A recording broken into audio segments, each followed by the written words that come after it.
Здравствуйте, мои дорогие друзья. Вы снова со мной на канале Как-то так у Лейлы.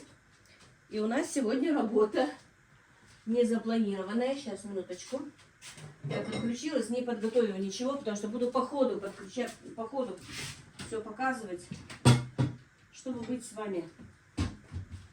Так, вы знаете, что у меня идет засолка, но пришлось немножко сегодня прервать. Были планы, опять скажу, у меня всегда планы, не так вы скажете? Ну, наверное, они у всех вот так вот. Не всегда все по запланированному. У меня так практически всегда не запланированном. И поэтому я не очень-то и планирую.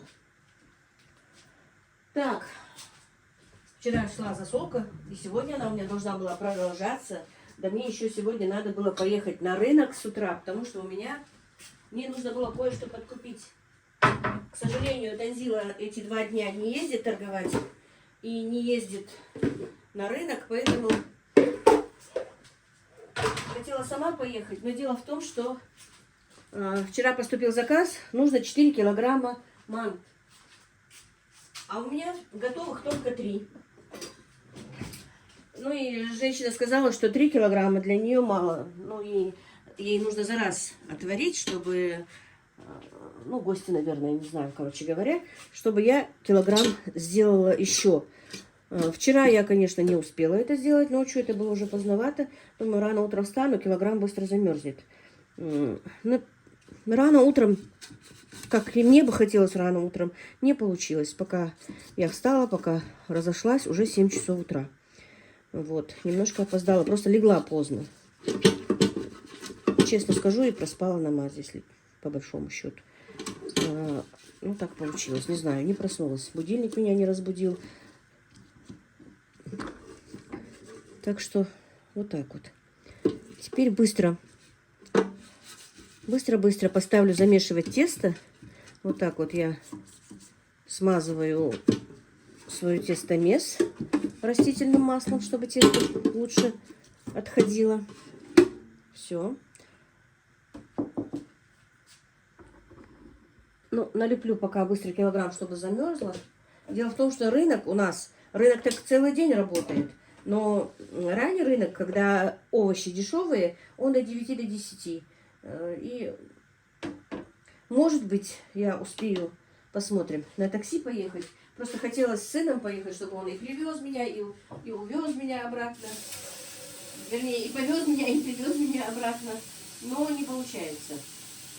Я не успею, а ему уже надо на работу будет скоро.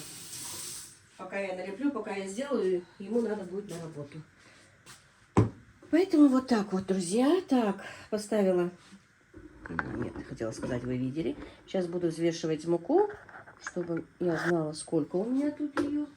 Надо мне купить совочек. Был у меня когда-то, но не знаю, потерялся. Или дети у меня его потеряли. Так, у меня тесто. Рецепт один и тот же всегда. На все. Мое тесто тоже очень многим нравится. Зинаида Копилова, которую я смотрю, у нее тесто свое. Она прям оригинально его замешивает. Разбежалась. Первым делом 1,5 килограмма я обычно сюда кидаю. Ну, кило 600, ничего страшного. Вот так. Как достать, чтобы я не мешала съемки.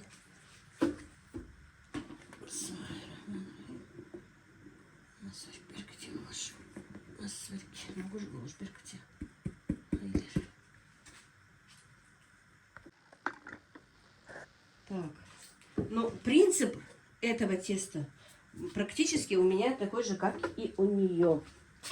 Я как-нибудь вручную тоже покажу, чтобы и Зина поняла мой принцип моего теста. А так вам-то я многим показывала его. Так, что мне нужно было? Все, включаю.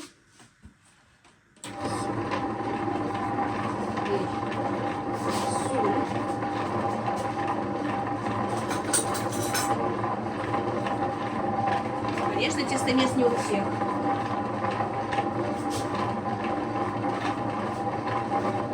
Как-нибудь вручную еще один раз покажу, как я делаю, чтобы и Зина видела. Так.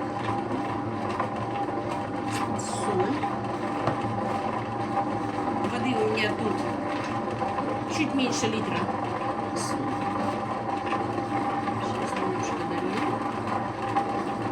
И 4 столовые ложки растительного масла.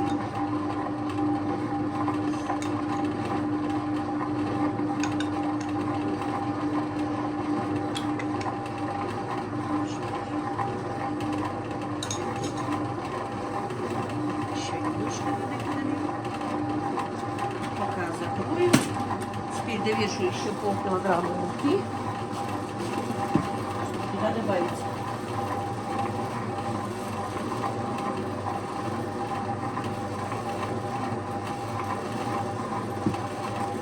Все. Тем временем, пока немножко это все готовится, я приготовлю фарш. Все замешивается, как видите.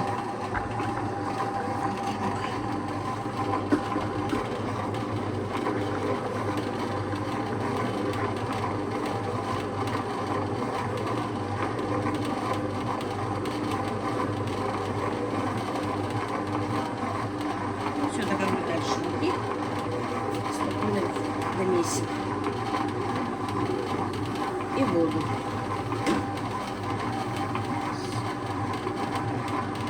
Все надо быстро закрыть, чтобы это все не выплескивалось. И минуты 2-3 не открывать вообще, а потом уже открыть надо. Так, вот взвесили лук. Сейчас быстро нарежу весы.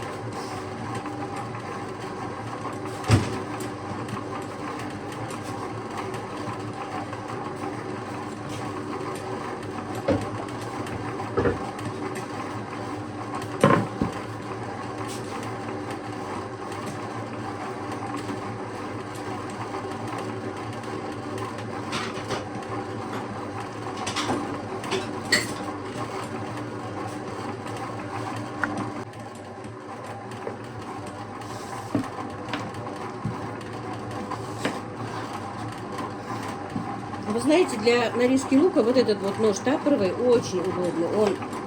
Он специально для овощей, вот такой вот, как будто бы для хлеба. Но он, этот нож для овощей, для хлеба тоже есть в этой серии. Очень удобные ножи. Вот для хлеба. Я купила целый набор этих ножей. Конечно, они очень дорогие, но я довольна. Я не, как бы не рекламирую продукцию тапоровой, но вот мне нравится, действительно, то, что я купила, мне нравится. Пока из тех вещей, что я купила, нет такого, чтобы вот мне не пригодилось и себя не оправдывало. Ну, говорят, не все у них тоже хорошее, не знаю.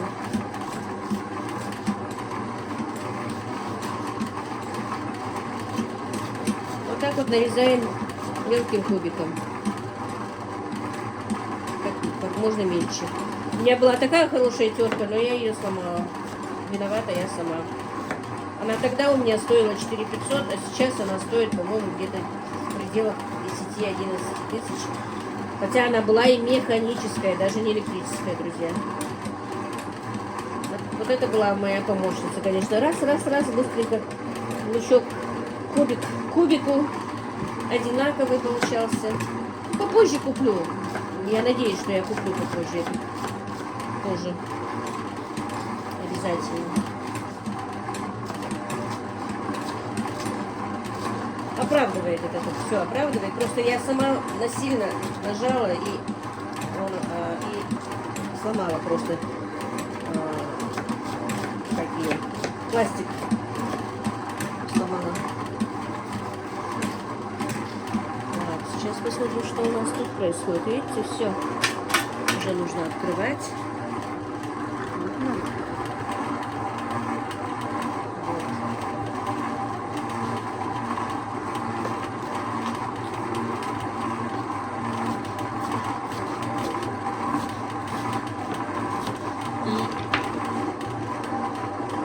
Тесто очень даже такое, можно сказать, крепкое, но ничего.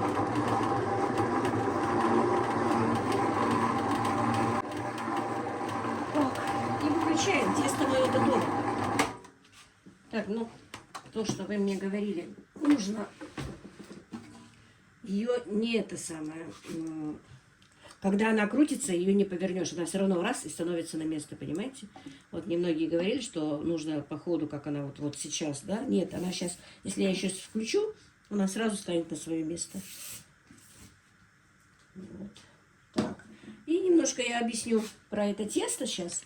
Я просто поняла специфику, что и как. И теперь только вот поняла, что мне говорила еще когда-то дневник, как это называлось? Короче, Татьяна Казачка. Дневник деревенской казачки, по-моему, канал, да? Когда она мне говорила, что вот не надо замешивать тесто, как ты месишь, долго. Положи, через какое-то время оно само придет в должную форму. Вот теперь я поняла, смотря как делает Зинаида Копьева тесто, я поняла, о чем она говорила. И я вот как-нибудь специально замешу руками, и мы посмотрим, что получится из этого. Так, сейчас я его действительно кладу вот так вот, просто так, в пакет, как это делает Зинаида. Но она, конечно, у нее более такие бывают. Но из-за того, что тестомес, он хорошо вымесил. Вот, чтобы лишний раз не вымешивать, я потом объясню, что я хочу делать. Надо на примере объяснить. Сейчас я его просто выну. Сюда. Нет, это действительно классные вещи, помощники. Особенно кто занимается производством, хоть маленьким, хоть большим. Или просто если большая семья. Я действительно, девочки, много девчонок, я знаю уже, кто купил, интересовались очень много, брали номера телефонов у меня, вот где я покупала, и где я покупала, и ту, и эту. У меня же два адреса, и Владикавказ, и Грозный. Вот. И он мне сам сказал, что 2 точно купили. Но это было давно, я не знаю. После этого меня несколько раз еще раз спрашивали. Были адреса, телефоны спрошены. Так что соседка у меня тесто-раскатку купила, довольная такая сегодня, даже говорит, благодарит меня. И еще одну из нас, которую я купила, она занимается хворостом. Милая Гордеева. Все, вот видите, так видно, не видно сейчас. Вот я пока его не перемешиваю, оставлю. Пускай полежит, отдохнет, клейковина разойдется, и потом мы его перемесим. И эта машинка будет потом теперь нам не нужна, но ее сначала надо будет почистить. Так, оказывается, вот эта вот штучка у меня отлетела. Все. Вещь, конечно, классная. Так, все, дальше займемся луком. Мне надо разморозить жир. Мясо еще со вчерашнего дня, со вчерашнего вечера вынула, оставила, чтобы оно разморозилось. Оно почти разморозилось, но жир забыла. Сейчас нужно разморозить жир. Потому что мясо у меня совсем не жирное.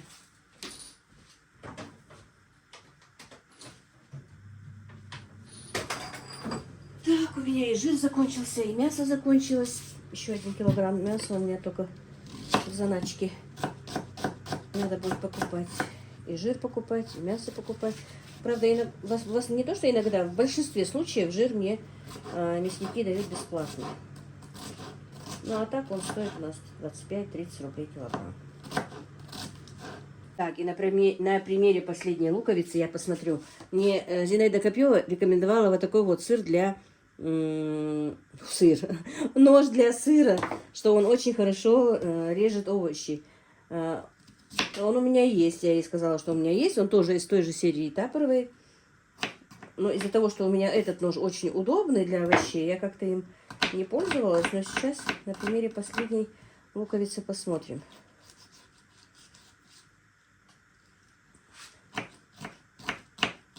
Ну, он, да, тоже удобнее, но все-таки вот этот вот, я как-то привыкла к этому ножу для овощей. Он мне очень нравится, вот именно для овощей, для помидор, для лука, для болгарского перчика. картошку нарезать. Вообще, ну, в принципе, для всех овощей мне он очень удобен. Ну, это тоже удобен, но...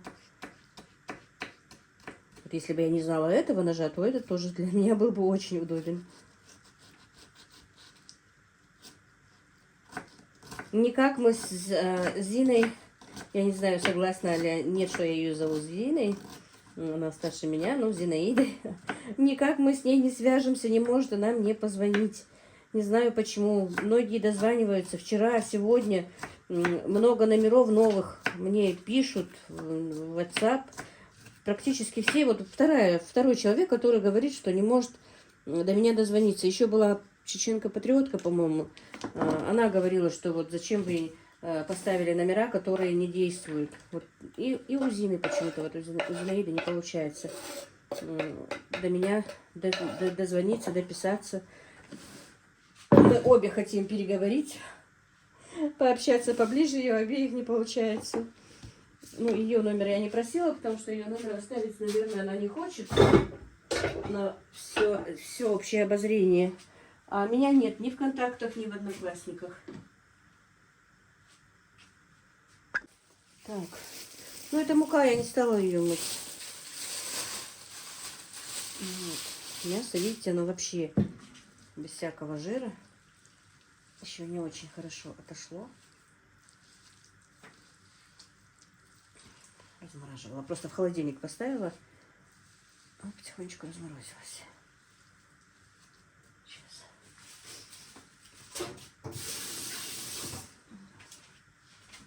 Так, насморк, конечно, у меня не прошел до конца.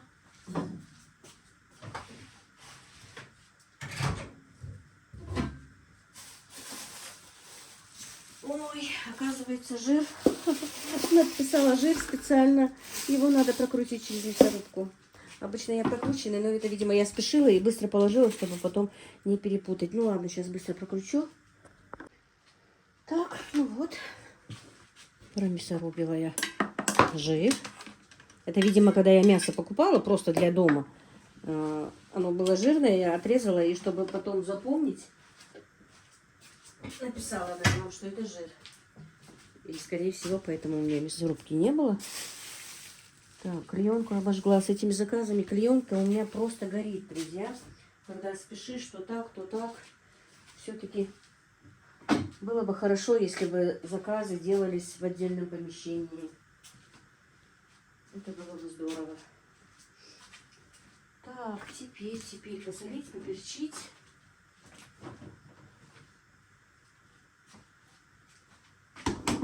Соль я взвешиваю всегда.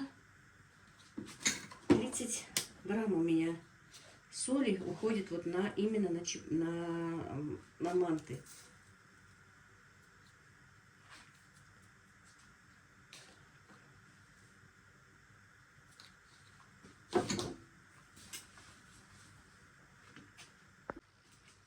Как-то я взвесила, когда делала на работе.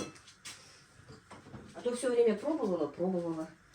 А потом говорю своей второй напарнице моей, Маринке, я часто о ней говорю, повару второму, ну, мясному, второй, первый. А она всегда, знаете, вот в точку попадала. А я боялась всегда, пробовала фарш. Ну, конечно, сырой фарш пробовать неохота же все-таки. Я говорю, Маринушка, пожалуйста, прежде чем кинуть туда соль, давай я ее взвешу. И вот так вот с тех пор у меня получается 30 грамм соли на вот этот вот фарш. На килограмм фарша и на килограмм лука. И 250, когда 300 грамм жира. И вот так вот 2 кружки воды. 2 стакана, 2 чашки воды. Вот, чтобы они были сочные. Все, и теперь тщательно перемешать. Лук можно было бы растереть, я забыла. Обычно растираю с солью, чтобы сочные они еще были. Но они и так будут сочные. Сейчас его тоже разотрем, пока будем перемешивать. Вот так вот.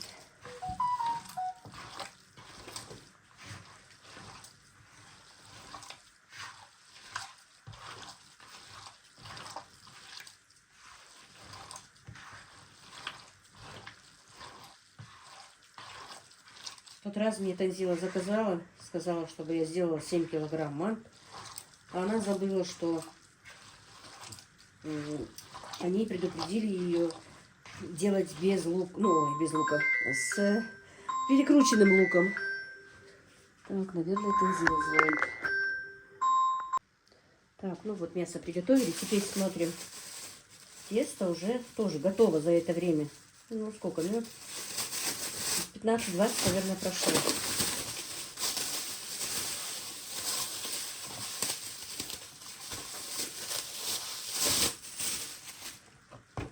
И вот, все. Тут тоже не нужно ни капельки муки, ничего. Оно упругое, оно податливое, оно не и не забито мукой, и оно не жидкое. Потому что если оно будет такое слишком мягкое, то через тестомес, ой, тестораскатку, я уже установила тестораскатку. Мне позвонили, пока общалась по телефону. Ой, друзья, на этот телефон, конечно, очень много времени уходит. Особенно, когда, если позвонят, время, конечно, очень много уходит на телефонные разговоры, на сообщения. Но не ответить тоже бывает неудобно. Так. Интересно, где у меня резиночки? Надо резиночки здесь платье. Надо мне платье покупать. Никак не тоже не выберусь. Уже все домашние платья старенькие. Надо несколько сменных платьев купить, недорогих и удобных, чтобы были удобные. Вот все. Видите, какое тесто хорошенькое.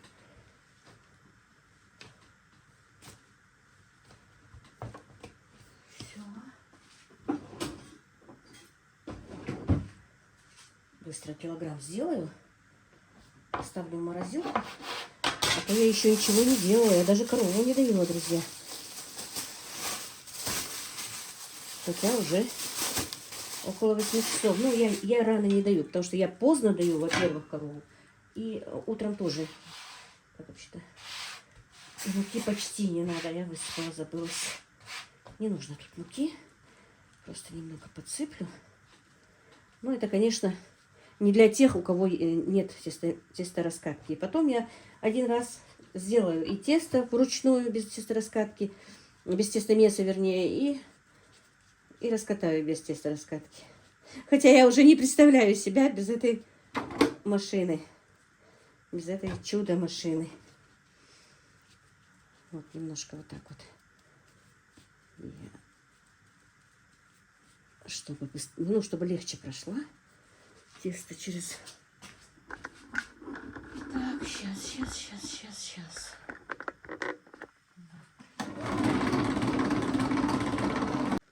Ой, совсем забыла, что я же сюда вчера ставила эти...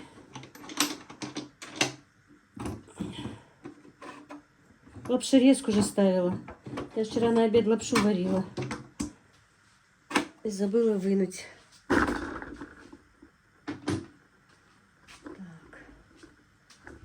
Все.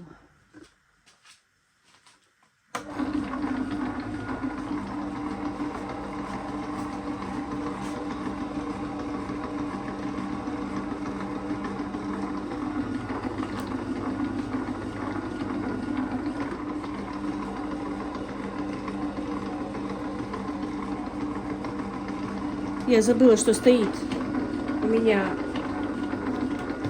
лапшерезка, и пропустила ее на лапшу. Поэтому она у меня вот такой вот неоднородной консистенции. Так, рука, боюсь, будет мешать. Вот видите, она прекрасно все перемешивает, как и тестомес.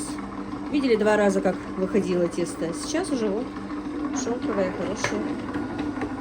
И теперь поставлю, как, я не знаю, как мешает мне.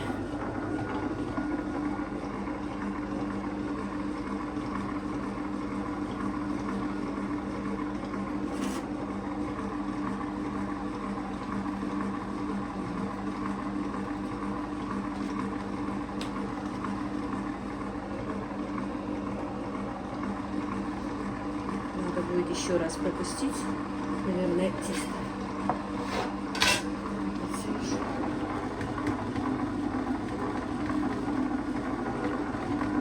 Тоньше сделать.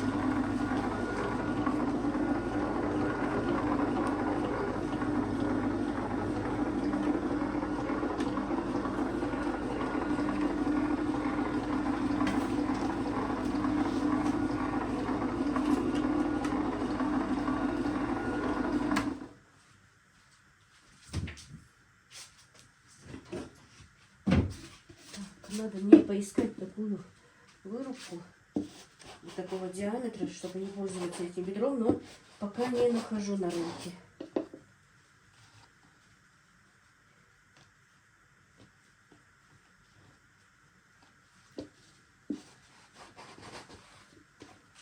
Вот так вот. Будем продолжать все это делать.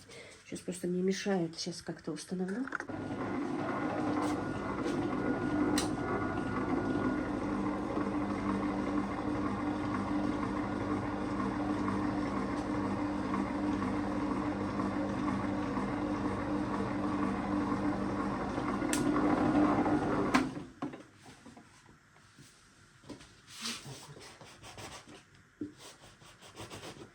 Обычно в килограмм у меня входит, ну, 20-21 мантушка. Так. Кто-то манты говорит, кто-то манты. У нас, например, манты. В нашем регионе манты. Вот не знаю, как правильно. Нет, некоторые манты говорят. Я как привыкла, так и говорю манты. Хотя я во многих случаях слышала, что это манты. Обрезки тоже в дело, конечно, пойдут. Так, пока там ставим.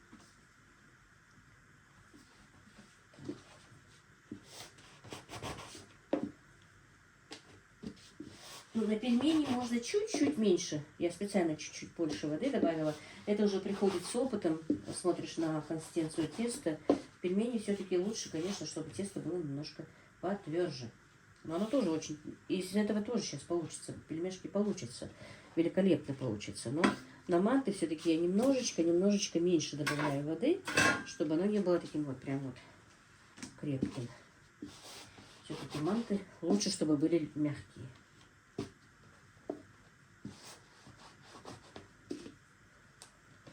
Ну, обрезки меня совершенно не волнуют, тем более сейчас. Я повторяюсь, мне много раз писали, лучше делать квадратный, чтобы не было обрезков. Так, это я неудачно положила. Но я привыкла вот работать именно с круглыми мантами. И клиентам нравится. Поэтому квадратные я леплю крайне редко, если только попросят.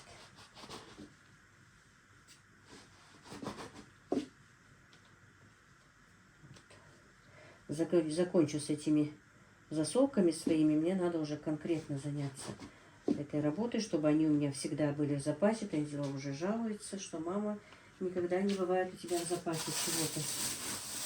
Надо заняться так. Ой, надо бежать за этим золоточком. Так, выглянуло солнышко у нас. Погода прям прекрасная. Наверное, у нас уже началось бабье лето. Так, положу пленочку, чтобы... А вдруг прилипнет, да? Теперь быстренько отсюда положим мясо.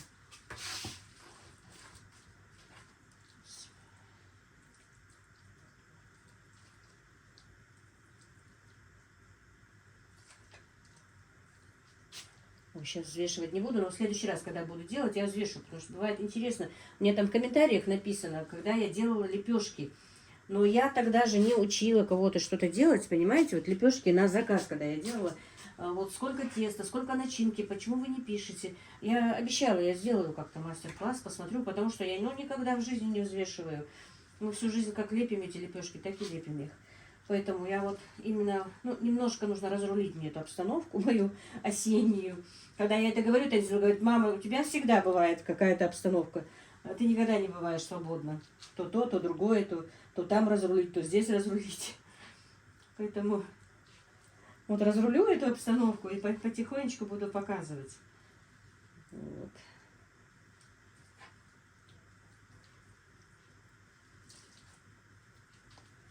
Так, сколько у меня? 3, 4, 5, 6, 7, 8, 9, 10, 11, 12, 13, 14, 15, 17. Ой, еще 3 штуки и килограмм готов, скорее всего. И все, я займусь остальными своими делами. А потом уже или Черзи, а Ялочка потихонечку все это сделаем. Я сказала на ингушском, когда вот управлюсь с утром, да? У нас так говорится. Так, ну вот. Вот, смотрите. Так, это все у меня после вчерашних этих морковки, перца, свеклы.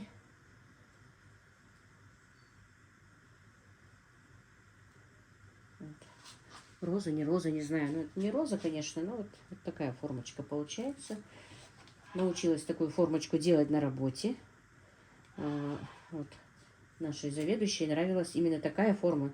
И знаете почему? Наверное, в большинстве случаев. Потому что они кажутся пышными, большими. Кладешь на тарелочку, как будто вот целая тарелка мант. У нас порция была только 6 мант. Но правда, вот если посмотреть манты, которые в других кафешках вот продают, и наши, конечно, намного мяса больше. Вот как дома. Она всегда говорила, я всегда вот и говорю, и буду говорить, что говорила, чтобы мы готовили как дома. Вот что бы мы ни готовили, как дома. Лепешки, хоть что. И творог кладите много, чтобы было. Но, и, конечно, она и цену, ну, не заоблачную просила, но она немножко выше, чем в обычных забегаловках. Потому что кафешка была чистая, аккуратная. От нас требовалось очень много. Чего она требовала, действительно была требовательным. Особенно чистота и порядок, это у нее было на первом месте. Вкусно, чтобы было, чтобы клиент ушел довольный. И что бы этот клиент не заказал, мы должны его были сделать. Есть оно у нас в меню, нет у нас его в меню. И это нас не касалось. Мы быстро бегали в магазин, если нет того, чего, вот, например, нужно по заказу. Благо дело, магазины были рядом. И делали этот заказ, и, конечно, надо было его выполнить вовремя, чтобы долго не ждать. Она всегда возмущалась, если клиенты долго ждут. Видите, тесто очень податливое и очень такое нежное. И лепить даже вот хочется. Вот так вот.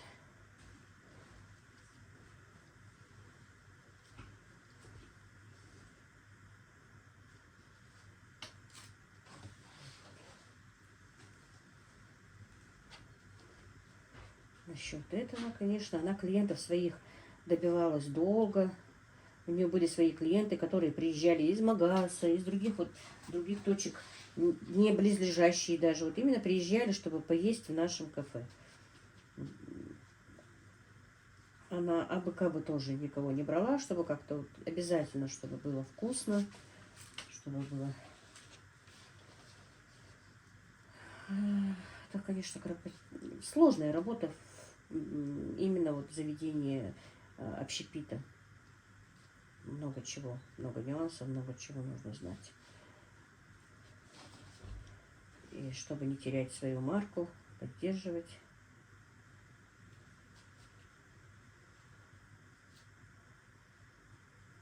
А в том кафе, в котором я вот, ну, буквально месяц, первое кафе, в котором я работала, я много раз рассказывала, но у меня все-таки много подписчиков новых.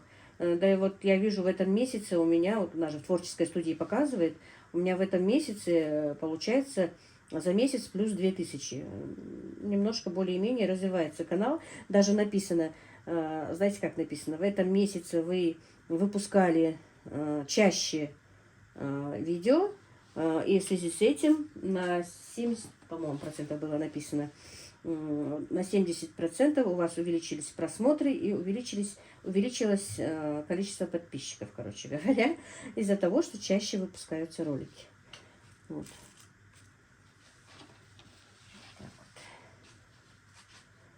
И вот в том кафе, в котором я вот месяц только поработала, там, например, вот этого мяса на 2 манты, мантушки, однозначно на 2 штуки бы только она разрешила сделать, потому что мясо клалось меньше, а порция была 8 штук у нас уже, понимаете? Так получалось, что вот тесто, получается, больше ели мы, да, ну, кто заказывает. А тут мяса больше, но количество штук было меньше. Не знаю, что из этого лучше, конечно. И вот там, в том кафе, это вообще было очень строго, не дай Боже, хотя бы немножечко больше мяса положить. Меня прям так первый раз, когда я начала это делать, они говорят, она свою сестру с работы уволила, потому что она чуть-чуть больше мяса клала. Пожалуйста, Будь внимательны. Ну, это другие повара мне говорили. Там еще 2 повара было. У каждого... Так, немножко сухо. У каждого свои заморочки. Свои принципы. Так. 16-17. Ага, еще 3 штучки. Ну ладно, эти 3 штучки я без вас сделаю. Так, ну сейчас взвесим, посмотрим, сколько они весят. Сейчас. Я не вижу. Ага, вот. Кило 195. Ну все, мне хватает, потому что тара у меня 177 грамм. Килограмм я уже налепила. А теперь буду заниматься своими делами. Потом поставлю сейчас мясо в холодильник, тесто в холодильник. Потом подключусь к вам.